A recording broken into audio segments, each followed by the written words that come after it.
students, part 2 on page number 65. Then he blew away my hair in order to see my face better. उसने मेरा चेहरा अच्छे से देखने के लिए मेरे चेहरे से बाल उड़ा दिए. I was unlike anything he had ever seen before. मैं वैसा लग रहा था जैसे उसने पहले कभी देखा ना था. He called all his workmen around him and in a voice like thunder asked them, as I afterward learned, whether they had found any other little creature like me in the field. उसने अपने सभी workman को बुलाया और उनसे एक तीखी आवाज़ में पूछा. मैं जो भी उसने पूछा था वो मैं बाद में समझ गया था. उसने पूछा कि क्या तुम्हें ऐसा ही कोई और लिटिल क्रिएचर भी फील्ड में मिला है. दे शुक देयर हेड्स. उन्होंने अपने सिर हिला दिए. At last he place me on the ground.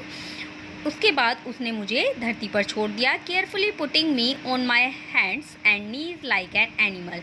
उसने मुझे हाथ और घुटनों के बल पर जैसे एनिमल होते हैं वैसे छोड़ दिया. I got up at once and walk slowly backward and forward between his feet to show that I did not intend to run away. मैं उठा और धीरे धीरे उसके पैरों के साथ आगे पीछे चलने लगा. मैं ये शो करना चाहता था कि उसे ये पता चल जाए कि मेरा इरादा यहाँ से भागने का नहीं है. Then they all sat down around me in order to watch my movement better. उसके बाद वे सभी मेरे चारों तरफ बैठ गए ये देखने के लिए कि मैं किस तरह से मूवमेंट कर रहा हूँ. When I saw that they were all watching me closely, I took off my hat and made a low bow to the farmer. जब मैंने देखा कि वे सभी मुझे बहुत ध्यान से देख रहे हैं तो मैंने अपनी कैप उतारी और उनकी तरफ थोड़ा सा झुककर उनको नमन किया. Then I fell on my knees, raised my hands toward him and spoke a few words as loudly as I could. उसके बाद मैं अपने घुटनों के बल बैठ गया और मैंने अपने हाथ ऊपर उठाए और उनसे जितना तेज आवाज़ में मैं बोल सकता था उनसे मैंने कुछ वर्ड्स बोले. I knew that they could not understand me. मैं जानता था कि वे मेरी भाषा को नहीं समझ सकते.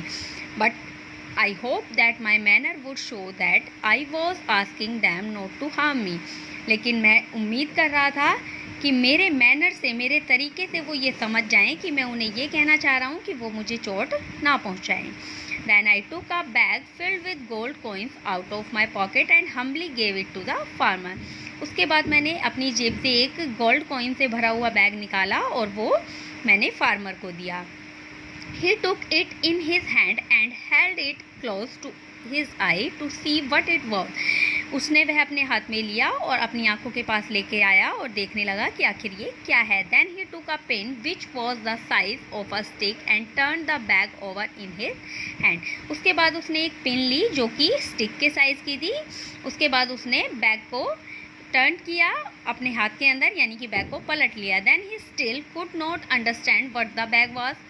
लेकिन फिर भी उसे समझ नहीं आया कि बैग किस चीज़ से भरा हुआ है. I signed him to put it on the ground. मैंने उसे इशारा किया कि वह इन सभी को ग्राउंड पर पटक दे.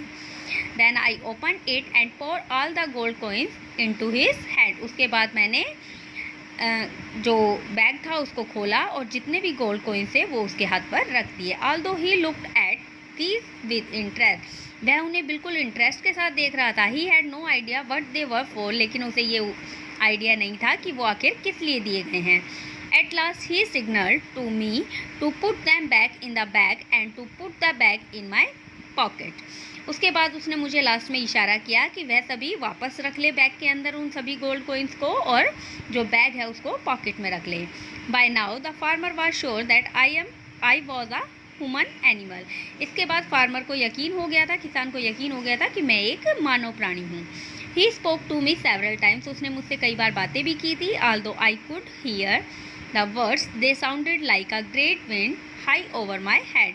मैं उनकी जो बोली हुई भाषा थी उनको समझने की कोशिश कर रहा था, उनकी आवाज़ को समझने की कोशिश कर रहा था, लेकिन जो उनकी आवाज़ थी वो मेरे सिर के ऊपर से एक तेज़ हवा की तरह जा रही थी. I shouted back as loudly as I could in all the languages I knew, but neither of us understood the other. जितनी भी भाषा मैं बोल सकता था उतनी सभी भाषा में मैं अपनी पूरी ताकत के साथ चिल्लाया, लेकिन हम दोनों में से कोई भी एक दूसरे की भाषा को नहीं समझ सका. After some time the farmer sent his servant back to work. कुछ समय बाद फार्मर ने अपने सभी मजदूरों को काम पर वापस भेज दिया. He put his handkerchief in his hand and his hand flat on the ground, उसने अपने रुमाल को अपने हाथ पर बिछाया और अपने हाथ को ज़मीन पर रख दिया। Then he sign to me to step into it, उसके बाद उसने मुझे इशारा किया कि मैं उसके ऊपर चढ़ जाऊँ। I did not dare to disobey so I climb on to his hand and lay down on the handkerchief, मुझे उसको मना करने की हिम्मत नहीं हुई, इसलिए मैं चुपचाप उसके हाथ पर जो रुमाल बिछा हुआ था उस पर चढ़ गया और जाकर रुमाल पर लेट गया।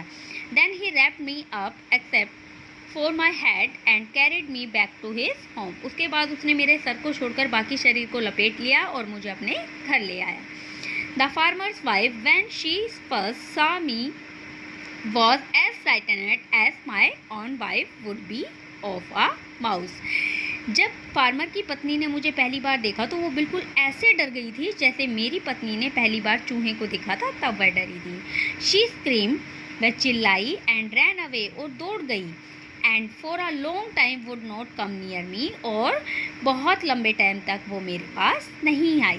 But after she had watched me from a distance, लेकिन जब उसने मुझे कुछ दूरी से देखा and had seen how I obeyed the sign her husband made to me, she began to lose her fear of me, जब उसने मुझे करीब से देखा और समझा कि आखिर उसके हस्बैंड मेरे साथ कैसे इशारे करके बात कर रहे हैं और मैं कैसे उनके इशारों को समझ रहा हूँ, तो उसने अपना थोड़ा डर खो दिया। In time she became very fond of me, और थोड़े ही समय के अंदर वो मेरी फेवरेट बन गई थी।